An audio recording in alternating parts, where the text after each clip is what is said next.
Friends, welcome back to Ushas food world. ഇന്നത്തെ വീഡിയോയിൽ cabbage വടയുടെ റെസിപ്പിയുമായിട്ടാണ് ഞാൻ വന്നിരിക്കുന്നത്. അതിനു വേണ്ടി വേണ്ടത് 5 വറ്റൽമുളക്, 1 ടീസ്പൂൺ കുരുമുളക്, 2 കഷ്ണം ഇഞ്ചി, 8 വെളുത്തുള്ളി, 1.5 ടീസ്പൂൺ പെരിഞ്ജീരകം. ഇതെല്ലാം കൂടി നന്നായി ഒന്ന് ചതച്ചെടുക്കാം.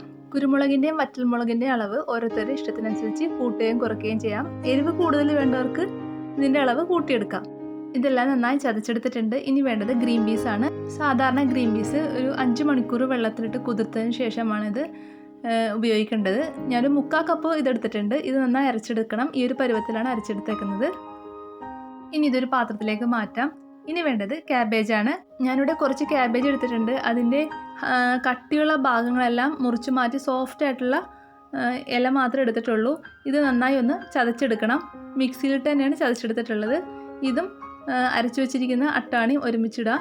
ഇനി നേരത്തെ റെഡിയാക്കി വെച്ചിരിക്കുന്ന മസാല ഇതിലേക്ക് മിക്സ് ചെയ്യാം.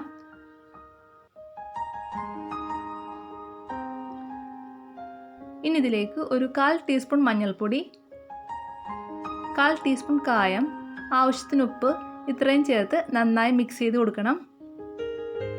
ഇനി ഇതിലേക്ക് വേണമെങ്കിൽ ഒരു 1/4 ടീസ്പൂൺ ഗരം മസാല ചേർത്ത് കൊടുക്കുക. അത് വേണമെങ്കിൽ മാത്രം ചേർത്താൽ മതി, നിർബന്ധമില്ല. അടുത്തതായിട്ട് കടലപ്പൊടിയാണ് ചേർക്കുന്നത്. ആദ്യം ഒരു 1/4 കപ്പ് കടലപ്പൊടി ചേർത്ത് കൊടുക്കാം. അതിനുശേഷം ഇതൊന്ന് മിക്സ് ചെയ്തിട്ട് വേണമെങ്കിൽ മാത്രം ഒരു 1/4 കപ്പും കൂടി ചേർത്ത് കൊടുക്കാം. വെള്ളത്തിൻ്റെ അംശം കുറച്ച് കൂടുതലുള്ളതുകൊണ്ട് ഒരു 1/4 കപ്പും കൂടി ചേർത്ത് കൊടുക്കുന്നുണ്ട്. മൊത്തം 1/2 കപ്പ് കടലപ്പൊടിയാണ് ചേർത്ത് കൊടുത്തിട്ടുള്ളത്. കടലപ്പൊടി നന്നായി മിക്സ് ചെയ്തതിന് ശേഷം പിന്നെ വേണ്ടത് അരിപ്പൊടിയാണ്. ഞാനിതിലേക്ക് 1 ടേബിൾ സ്പൂൺ അരിപ്പൊടി മിക്സ് ചെയ്ത് കൊടുക്കുന്നുണ്ട്. അപ്പപ്പൊടിയാണ് ഇതിലേക്ക് ഉപയോഗിച്ചിട്ടുള്ളത്.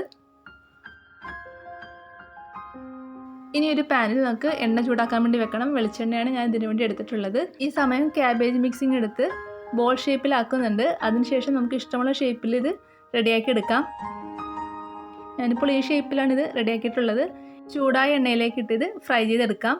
ഈ വട ലോ ഫ്ലെയിമിലിട്ട് വേണം മൊരിയിച്ചെടുക്കാൻ. തിരിച്ചും മറിച്ചും ഇട്ട് നമുക്കിത് നന്നായി മൊരിയിച്ചെടുക്കണം.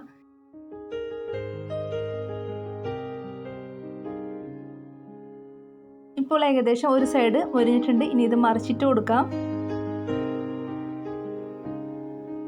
ഈ രീതിയിൽ 2-3 പ്രാവശ്യം തിരിച്ചും മറിച്ചിട്ട് നമുക്കിത് മൊരിയിച്ചെടുക്കാം. നമ്മുടെ വട ഇവിടെ റെഡി ആയിട്ടുണ്ട്. വളരെ കുറച്ച് എണ്ണ മാത്രമേ ഈ വട റെഡിയാക്കാൻ വേണ്ടി വരികയുള്ളൂ. ഇനി ഇതൊരു പാത്രത്തിലേക്ക് മാറ്റാം. ടേസ്റ്റി ആയിട്ടുള്ള ഈ വട എല്ലാവരും ഒന്ന് ട്രൈ ചെയ്ത് നോക്കണം. നിങ്ങളുടെ വിലയേറിയ അഭിപ്രായങ്ങൾ കമൻറ്റ് ബോക്സിൽ രേഖപ്പെടുത്തുകയും വേണം.